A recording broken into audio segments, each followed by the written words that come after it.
Terima kasih Anda masih bersama saya di acara Ki Candy. Setelah kita mendengarkan cerita tentang Niatus, ada satu juga anak yang sejak kecil katanya dibuang oleh orang tuanya. Saat ini di hadapan saya sudah ada Gracia Amanda Maalibuga. Iya. Terima kasih Gracia udah mau hadir. Terima kasih juga udah dikasih kesempatan untuk bisa bercerita di sini. Baik, untuk kebaikan banyak anak-anak Indonesia ya, Iya, betul agar sekali. apa yang kamu alami tidak dialami juga oleh anak-anak yang lain. Betul, atau bisa jadi penyemangat ya Mas Andi. Setuju. Iya. Nah, Gracia, jadi betul ya, kamu juga waktu kecil dibuang oleh orang tuamu. Iya, karena memang panjang ya ceritanya. Jadi memang saya diadopsi oleh keluarga angkat saya sekarang yang ada di Manado. Tapi almarhum papa udah meninggal, udah almarhum. Jadi tinggal mama aja di Manado. Ini mama angkat. Mama angkat, iya. Umur berapa kamu baru tahu bahwa kamu atau orang tuamu yang kamu kenal ini bukan orang tua kandungmu? Itu aku ingat banget saat aku berusia 16 tahun. Waktu itu 16 soalnya tahun baru masih tahu? sekolah, iya. Jadi selama ini kamu tidak tahu bahwa kamu sebenarnya Selama bukan ini. anak kandung orang tuamu yang kamu kenal? Iya, iya benar. Sama sekali tidak tahu. Jadi apa yang terjadi dengan orang tuamu? Orang tua yang mana Orang nih? tua kandung? Oke. Iya, harus bedakan orang tua kandung. Jadi pas usia 16 tahun itu kan nanya kan, kenapa kok dapat perlakuan berbeda dari keluarga besar mamaku gitu. Jadi mama angkatku ini tuh ibarat kata tuh tante dari mama kandungku. Jadi masih keluarga. Oh. Gitu ceritanya. Baik, yang aku dengar tapi belum tentu benar. Jadi kamu anak di luar nikah. Iya, benar. Oke, nanti kita akan dengarkan ceritamu yang lebih detail ya. Oke, Tapi siap. sekarang kita simak dulu tayangan berikut ini.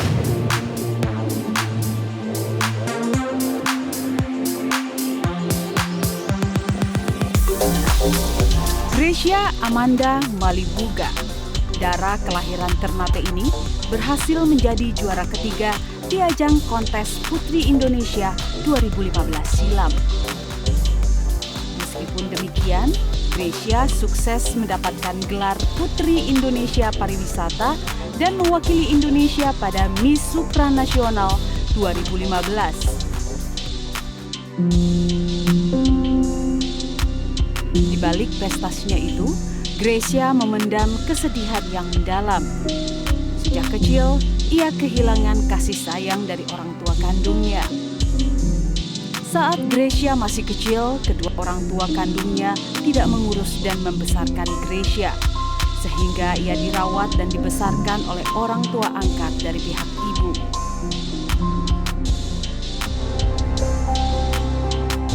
Meskipun punya masa lalu yang kelam, Gracia mampu bangkit dan membuktikan bahwa ia bisa menjadi sukses.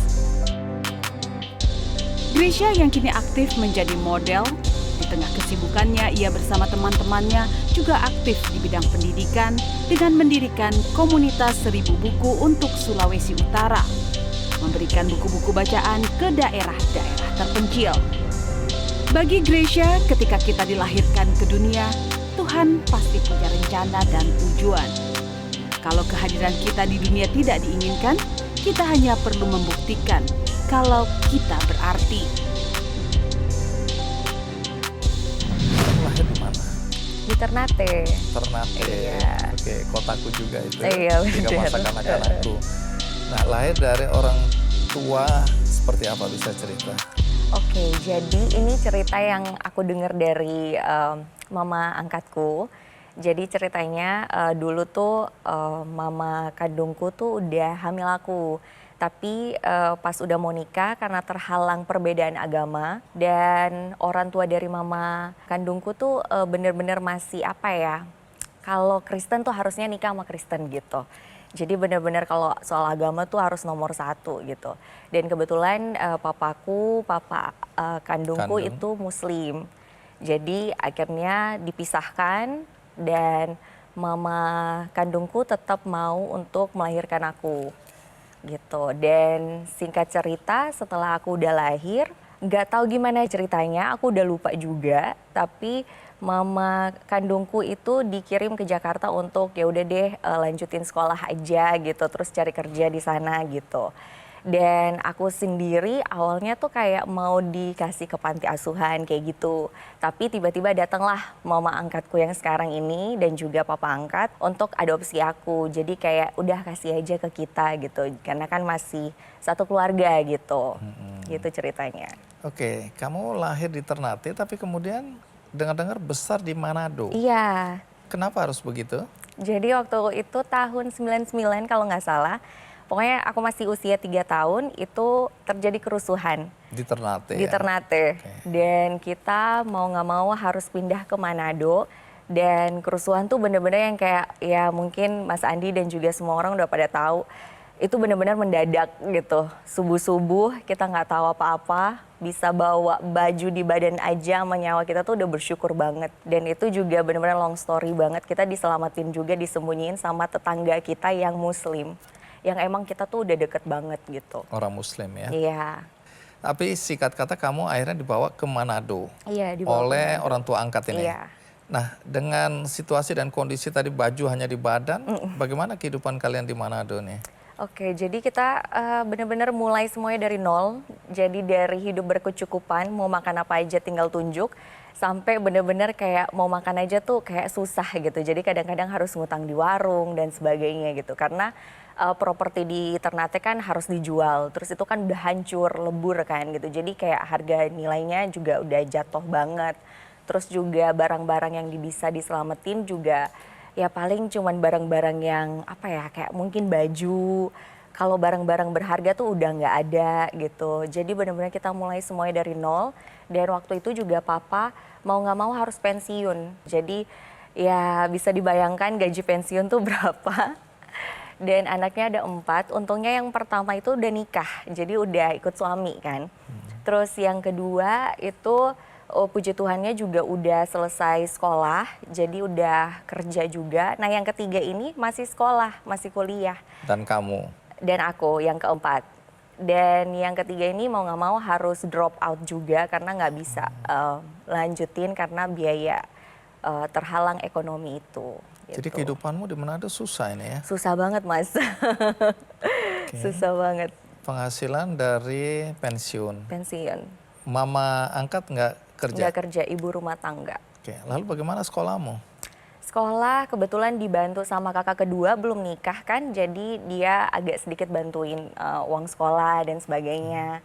Tapi kadang-kadang ya gitu Mas, kadang-kadang papa tuh kayak harus ngutang ke teman gitu untuk bayar uang SPP gitu, ataupun uang jajan gitu. Atau kadang-kadang juga aku nggak jajan gitu, cuma dikasih uang angkot doang, kayak gitu. Kamu tadi bilang akhirnya setelah usia 16 tahun, kamu baru tahu bahwa ternyata papa mamamu itu bukan papa mama kandung. Sebelum kamu tahu, ada perlakuan yang kamu kemudian kalau lihat ke belakang lagi, baru kamu rasakan memang diperlakukan berbeda gitu ya. Perbedaan apa yang kamu rasakan waktu itu? Perbedaannya itu pertama di keluarga besar. Tapi sebenarnya kita udah berdamai ya, Ya, dengan ini masa keadaan lalu, ini. ya. Kita Ini cerita masa pembelajaran. lalu, iya benar. Ya. Dan perlakuan berbeda tuh kalau misalnya pergi ke acara keluarga, karena kan masih satu keluarga kan gitu. Kalau pergi ke acara keluarga tuh kayak aku tuh nggak diajakin ngobrol, paling sepupu-sepupu sebaya aku doang. Terus kadang-kadang tuh aku cuman kayak duduk doang di dapur gitu sendirian. Itu dari kecil, terus abis itu pas udah remaja juga perlakuannya masih sama gitu. Dan namanya anak-anak kan pasti kayak ngerasa, Kok aku dibedakan? kok kenapa gitu, apa yang salah gitu. Sampai aku pernah nanya pertama kali, tapi bukan nanya yang kemarin yang usia 16 tahun itu.